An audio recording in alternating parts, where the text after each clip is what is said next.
미국 증시 분위기를 생생하게 전해드립니다. 월가이드 시간 US스타 김동관 팀장님과 함께 오늘도 이야기 나눠보겠습니다. 팀장님 안녕하세요. 네, 안녕하십니까. 네, 본격적인 얘기에 들어가기 전에 방금 전에 이제 외신에서 좀 짚어봤지만 니콜라와 관련해서 사실 여러 가지 이야기들이 많아요. 미국 SEC죠. 증권거래위원회인가요? 여기서 이제 니콜라의 사기 혐의에 대해서 조사에 착수하겠다라고 나섰고 이 소식에 지금 니콜라의 시간의 거래에서 상당히 많이 빠지고 있어요. 사실 오늘 니콜라가 11% 넘게 오르면서 다시 좀 반등에 나서주나라고 기대를 하셨던 분들도 계셨을 것 같은데 이 소식에 9% 넘게 하락을 하고 있습니다. 우리가 니콜라를 어떻게 봐야 할까요? 네, 지금 사실 이 니콜라 SEC 관련해서는 이 니콜라가 이미 이 세계 최대의 로펌과 함께 손을 잡고 보고서를 작성 및 SEC에 보고를 하고 그리고 법적 대응에 나서겠다고 이미 언급을 한 부분이기 때문에 그런 부분에 있어서 니콜라 주주분들이 많이 알고 계실 거라고 믿습니다. 사실 이 니콜라가 이미 이 자동차가 움직이는 그 영상, 핵심 영상에 있어서 자체적으로 인정을 하는 부분이 있긴 했으나 이렇게 굉장히 적극적으로 대응에 나서면서 주주들이 안심을 하고 주가가 많이 상승을 하는데 굉장히 안타깝게 지금 다시 반납을 한 그런 부분에 있고요. 사실 지금 이 웨드부시의 댄 아이버스가 이미 지금 테슬라를 굉장히 좋게 보는 그런 굉장히 유명한 인물 중에 한 명인데 그분께서도 이미 지금 만약에 니콜라가 시제품을 생산을 하고 애리조나 건설이 되고 그리고 이런 12개월에서 18개월간의 이러한 세력들에 대해서 방어를 잘 한다고 한다면은 굉장히 좋은 모습을 보일 거라고 언급을 했기 때문에 이 부분에 대해서는 니콜라 주주분들께서 계속해서 주목을 하셔야 될 것 같고요. 사실 지금 이 GM과 보쉬 같은 경우에는 이 니콜라에 대해서 계속적으로 긍정적으로 이렇게 보고 있다라고 발표를 이미 했습니다. 네. 네. 그렇지만 증권거래위원회에서 조사에 착수하고 있는 만큼 변동성이 어느 정도 있을 수 있다는 점은 참고를 하시고 여러 가지 시장 의견들도 좀 함께 보시면서 니콜라는 살펴보셔야 될 것 같습니다. 그렇다면 이제 본격적인 이야기를 들어가 볼까요? 오늘은 기분 좋은 상승을 해줬습니다. 1%대 나스닥 같은 경우는 2% 가까이 오르면서 또 장을 마쳤는데요. 이날 증시 어떻게 판단해 볼 수 있을까요?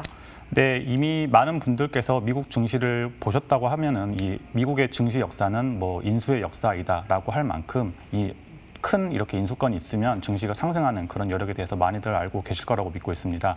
지금 사실 이미 너무나 큰 인수권들이 여러 개 발견이 되었고 사실 코로나 백신에 대한 그런 기대감이 굉장히 고조가 되면서 지금 증시가 많이 상승하는 여력을 보였습니다. 특히 나스닥 같은 경우에 말씀하신 대로 지금 2% 가까운 그런 상승 여력을 보였는데요. 하지만 이에 대해서 이 오펜하이머 같은 경우는 모건 스탠리와 이 골드만삭스와 같이 굉장히 S&P 500에 대해서 목표 주가를 높이 보고 있는 기업임에도 불구하고 오늘의 상승장에 대해서는 거품이 조금 있는 것 같다라고 언급을 했고요. 지난주 3일간 이렇게 나스닥이 10% 가까이 하락하는 모습들 그리고 전체적으로 계속해서 하락하는 모습들을 보인 것에 대해서 사실 정확한 실적이나 그런 부분들이 뒷받쳐 주지 않고 있기 때문에 그런 부분에 있어서 당분간은 이 당사 같은 경우에도 3,500 목표 주가를 보고 있음에도 불구하고 그 부분에 대해서는 보유를 하겠다라고 언급을 했습니다. 네, 그러니까 정확한 재료 없이 좀 어느 정도 거품이 껴있는 가격일 수 있다라는 말씀이었다는 거죠? 네, 그렇습니다. 네, 그렇습니다. 섹터별, 종목별 흐름도 한번 살펴주시죠. 네, 지금 현재 섹터별로 보시면 오늘은 이 부동산 섹터 그리고 이 기술주가 다양한 압도적으로 상승을 일으켰는데요.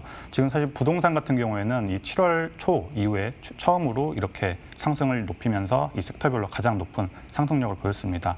이후에는 당연히 이 백신에 대한 기대감으로 인해서 경기가 살아날 것이다. 라고 하는 그런 기대감이 가장 컸다라고 월가에서는 얘기를 하고 있고요.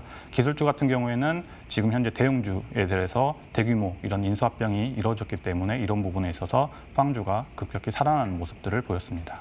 네, 인수합병 얘기를 자세히 해봐야 될 것 같은데 어제만 해도 연이은 M&A 소식들이 굉장히 많았어요. 이것이 호재로 작용했고 관련주들이 좀 오르면서 지수도 함께 오르는 모습이었는데 가장 먼저는 우리 뜨거운 이슈로 떠올랐던 그 틱톡 관련 이슈를 한번 살펴볼까요? 네, 그렇습니다. 사실 이 오라클이라고 하면 많은 이 일반인들 그리고 이런 소비자들이 접하지 못하는 그런 기업이라서 그러실 텐데요. 사실 이 오라클 같은 경우에는 B2B, 그러니까 기업과 기업 간에 이렇게 납품을 하는 미국의 대표적인 소프트웨어 기업인데 이 현지에서는 지금 사실 이 마이크로소프트가 인수를 거의 이렇게 될 것이다라고 언급을 했을 정도였는데요. 사실 이 오라클의 창업자인 레리 앨리슨이 지금 굉장히 친 트럼프 소속이라서 지금 사실 이 트럼프의 입김이 어느 정도 작용을 했을 거다라고 이렇게 예측을 하고 있고 지금 현재 가장 핵심적인 부분이죠. 이 매각을 하더라도 이 핵심 알고리즘이나 지금 이런 핵심 알고리즘이 이렇게 오라클로 넘어가진 않고 지금 이 틱톡에서 계속해서 이용을 하게 된다고 하면은 그런 부분에 있어서 굉장히 알맹이가 없는 그런 인수가 될 수 있다라고 언급을 하고 있습니다.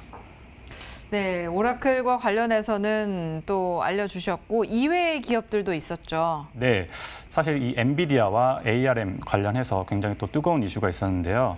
지금 사실 이 엔비디아가 당사의 역대 최고 금액으로 지금 이 ARM을 인수를 했습니다. 400억 달러 규모로 인수를 했는데요. 지금 ARM 같은 경우에는 영국계 반도체 칩을 디자인하는 회사로서 사실 이 엔비디아도 이미 이 슈퍼컴퓨터나 AI 반도체 관련해서 이 ARM의 고객사였습니다. 그런데 이 부분에 있어서 이 ARM과 인수를 하게 되면서 앞으로 굉장한 시너지 효과가 날 것이다라고 언급을 했고요. 이 제퍼리스 같은 경우에는 목표 주가를 570달러에서 680달러로 이렇게 목표 상향을 하면서 지금 이 큰 변환점이 될 수 있는 인수권이다. 그리고 데이터 센터와 이 컴퓨터 시스템 생태계 자체가 변화할 수 있는 그런 좋은 모습이다라고 언급을 했습니다.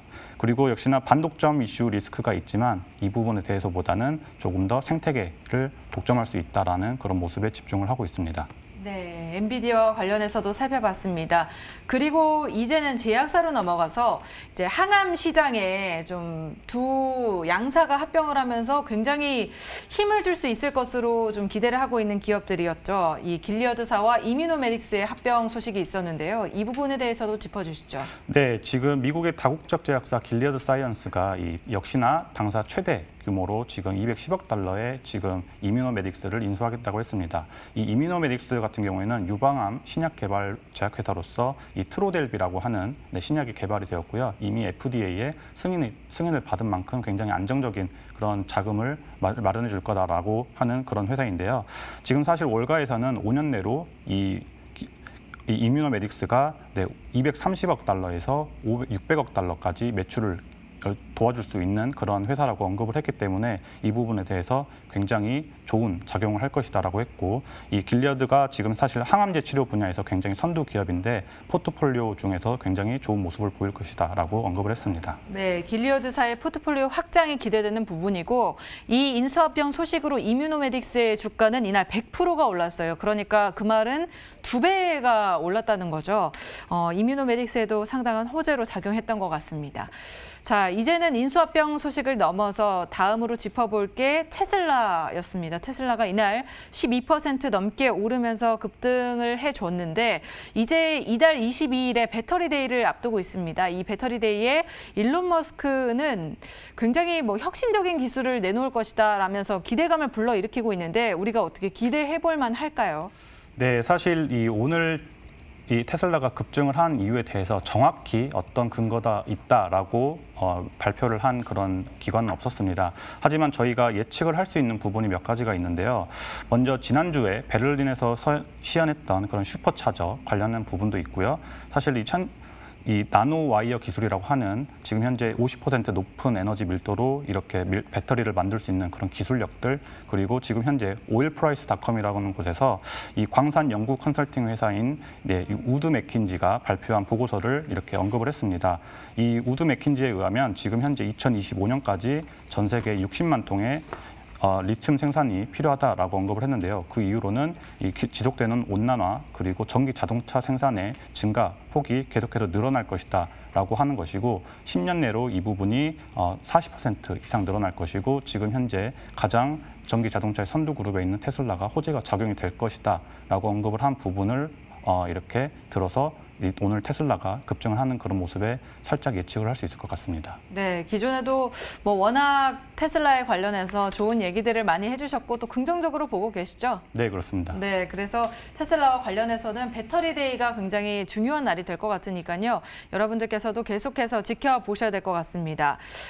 이제 이 코로나19 백신 관련주들의 흐름도 한번 살펴봐야 될 것 같은데 임상 3상에 돌입하고 있는 제약사들도 여럿 있고 또 백신이 올해 안에 나올 것으로 기대가 된다라고 말한 화이자도 있습니다. 이 부분에 대해서 짚어주시죠. 네, 먼저 지난주에 말도 많고 탈도 많았던 이 아스트라제네카가 오늘 드디어 다시 임상 시험을 재개를 했습니다. 그중에서도 주목할 부분이 지금 현재 브라질 상파울로에서 지금 시험을 재개를 한 부분인데요. 상파울로에서는 지금 현재 4,600명의 지원자들이 이 임상 시험에 지원을 했고요. 접종을 했음에도 불구하고 지금 현재 특별한 이런 후유증이 없다고 이렇게 발표를 했습니다. 그 부분에 대해서 굉장히 고무적인 부분이라고 얘기를 할 수 있겠고요. 지금 화이자 같은 경우에는 이미 15억 달러의 투자를 한 그런 회사인데 CEO인 엘버트 볼라가 지금 현재 이 10월까지는 백신이 지금 효과적으로 나오고 있는지 확인이 가능하고 연말까지는 백신을 이렇게 고객들에게 전달할 수 있다라고까지 언급을 하면서 굉장한 자신감을 불러일으켰습니다. 네, 아스트라제네카는 아직 미국 사업부에서는 이 임상을 재개하지 않았지만 조만간 재개를 하게 되면 또 신속하게 이 시험을 진행하지 않을까 하고 예상을 해봅니다. 오늘 그리고 또 테슬라 이외에도 애플도 3% 상승을 하면서 마감을 했는데요. 애플 같은 경우에는 이제 오는 현지 시간 15일이니까 내일이 되겠죠. 신제품을 발표하겠다라고 했는데 사실 여러 사람들은 이제 아이폰이 나오진 않아서 기대할 부분이 그렇게 상당히 많진 않을 것이다 이런 얘기도 있거든요. 어떻게 보면 좋을까요? 네, 지금 정말 많은 애플을 좋아하시는 분들이 기다리는 이 애플 이벤트가 내일 있을 예정이죠.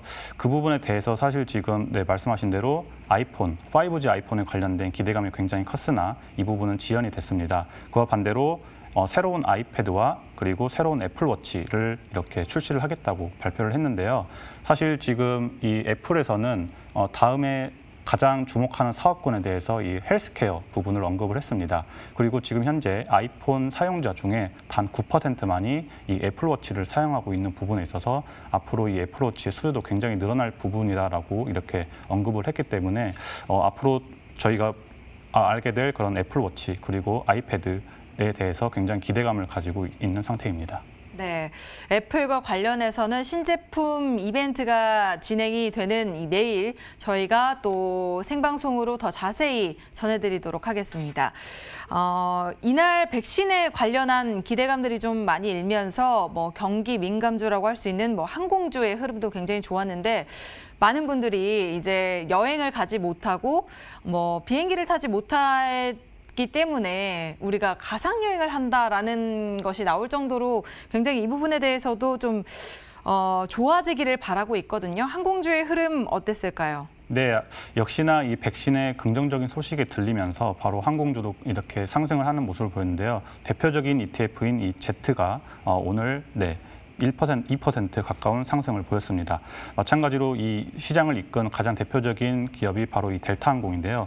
델타항공이 지금 신규 채권이랑 대출을 이렇게 통해 65억 달러 규모의 이런 유동성을 확보를 하겠다고 언급을 하면서 오늘 주가가 3.5% 가까이 상승하는 모습을 보였습니다. 네, 저희 이날 시장 짚어보고 몇 가지 특징주들 살펴봤습니다. 저희 잠시 후에 미국 주식 무작정 따라하기로 다시 돌아오겠습니다.